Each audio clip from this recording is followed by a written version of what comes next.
이른 아침, 아직 태양이 완전히 떠오르지 않은 도심 속에서 수많은 사람들이 오늘도 모니터 앞에 앉습니다. 빨간색과 파란색 숫자들이 쉴 새 없이 바뀌는 그 화면 위로 사람들의 희망과 불안이 교차하죠. 그리고 모두가 한 번쯤은 이런 생각을 해봅니다. 과연 코스피는 5천을 갈 수 있을까? 지금의 현실, 그리고 5천의 벽, 2025년 현재, 코스피는 신고가 행진을 하며 3,900부근에 있습니다.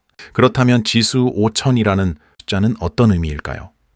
단순히 지금의 2배라는 숫자 노름이 아닙니다. 그건 곧 한국 기업 전체의 가치가 2배로 뛴다는 뜻이고, 국민의 소득, 소비, 투자, 심리, 그리고 자본시장의 구조적 신뢰가 한 단계 높아진다는 의미입니다.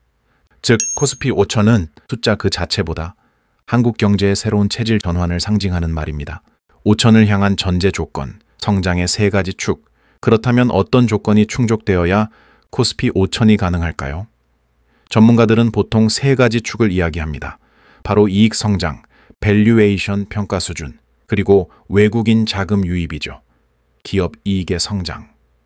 코스피 5천이 되기 위해서는 단순히 주가만 오르는 것이 아니라 한국 기업 전체의 순이익이 현재보다 최소 2배 이상 늘어나야 합니다.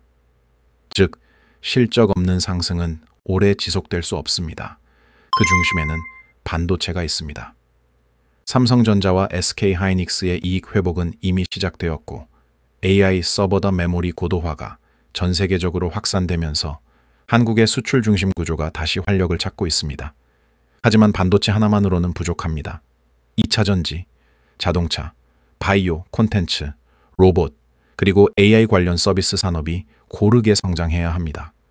이른바 한국판 메가테크들이 등장해야만 코스피의 체질이 근본적으로 바뀔 수 있습니다.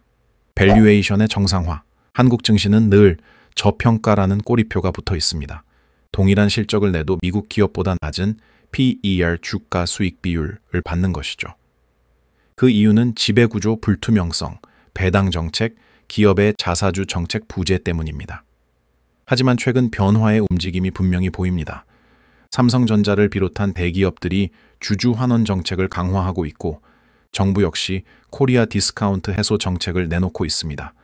이런 구조적 변화가 정착된다면 시장은 자연스럽게 리레이팅 재평가 될 것입니다. 외국인 자금의 회귀. 마지막은 돈의 흐름입니다. 한국 증시는 외국인 비중이 매우 높은 시장입니다. 2021년 이후 빠져나갔던 자금이 다시 들어오고 있습니다. 특히 미국 금리가 정점을 찍고 하향 안정화될 경우 상대적으로 밸류가 저렴한 아시아 시장, 그 중에서도 한국과 대만이 차기 자금 피난처로 부상할 가능성이 높습니다. 5천까지의 여정, 얼마나 걸릴까? 이제 질문을 바꿔볼까요? 언제쯤 코스피 5천을 볼 수 있을까? 이를 계산하기 위해서는 2가지 관점을 함께 봐야 합니다. 실적 성장률과 PER 확장 속도입니다. 현재 코스피의 평균 PER은 약 10배 수준입니다. 이를 15배로 올리고 기업 이익이 연평균 8%씩 성장한다면 약 10년 내에 5천 내에 도달할 가능성이 있습니다. 즉, 단기적인 폭등은 어렵겠지만 꾸준한 구조적 성장이 이어진다면 코스피 5천 시대는 결코 불가능한 꿈이 아닙니다. 그러나 그 전에 맞이할 현실의 벽들, 하지만 우리는 냉정해야 합니다. 코스피 5천 턴을 가기 전에는 반드시 2번의 큰 조정과 1번의 체질 변화가 필요합니다. 첫 번째는 부동산 가계부채 문제입니다. 한국의 자본은 여전히 부동산 중심으로 쏠려 있습니다. 이 구조가 바뀌어야만 자금이 주식시장으로 흘러들어옵니다. 2번째는 인구 구조의 변화입니다. 고령화가 가속화되고 노동 인구가 줄어드는 상황에서 생산성 향상과 자동화가 이 격차를 얼마나 메울 수 있을지가 핵심입니다. 세 번째는 정치 정책의 일관성입니다. 한국 증시는 세계 어느 시장보다 정책 리스크에 민감합니다. 금융세제, 공매도 제도, 규제 완화 등 이런 변수들이 안정적으로 관리될 때에만 해외 자금이 장기 신뢰를 가질 수 있습니다. 투자자의 시선. 여기서 중요한 건 투자자가 그날을 기다리며 가만히 있어서는 안 된다는 점입니다. 5천을 향한 여정은 단순히 시세가 아니라 그 안에 산업 기업 사람들이 만들어내는 진짜 성장의 이야기입니다.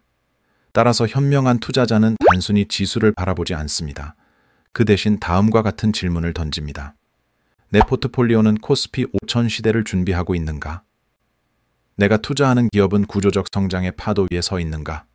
AI, 반도체, 친환경 인프라, 배당 리츠, 그리고 글로벌 ETF까지. 이런 구조적 자산에 꾸준히 장기적으로 투자하는 것이 5000이라는 숫자보다 훨씬 중요한 목표입니다. 마음가짐, 불확실성 위에서의 평정심. 모든 투자에는 불확실성이 존재합니다. 코스피가 4000을 넘었다가 다시 3000으로 떨어질 수도 있고 예상보다 빨리 5000을 향할 수도 있습니다. 중요한 건 흔들리지 않는 루틴입니다.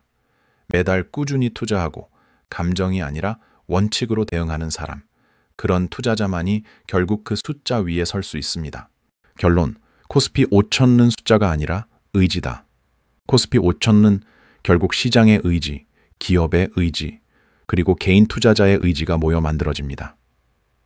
그건 단순히 주가의 상승이 아니라 한 나라가 자본으로 성장하는 과정의 상징이죠. 우리는 이미 그 문 앞에 서 있습니다. 시간이 필요할 뿐 방향은 분명합니다. 코스피 5000은 언젠가 반드시 올 겁니다. 하지만 그 날을 준비하는 사람과 그저 기다리는 사람의 인생은 전혀 다를 겁니다.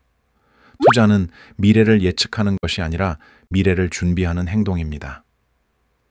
오늘 당신의 선택이 내일의 5000을 결정짓습니다. 숫자는 목표일 뿐 진짜 성장은 당신의 마음속에 있습니다. 구독과 좋아요는 사랑입니다.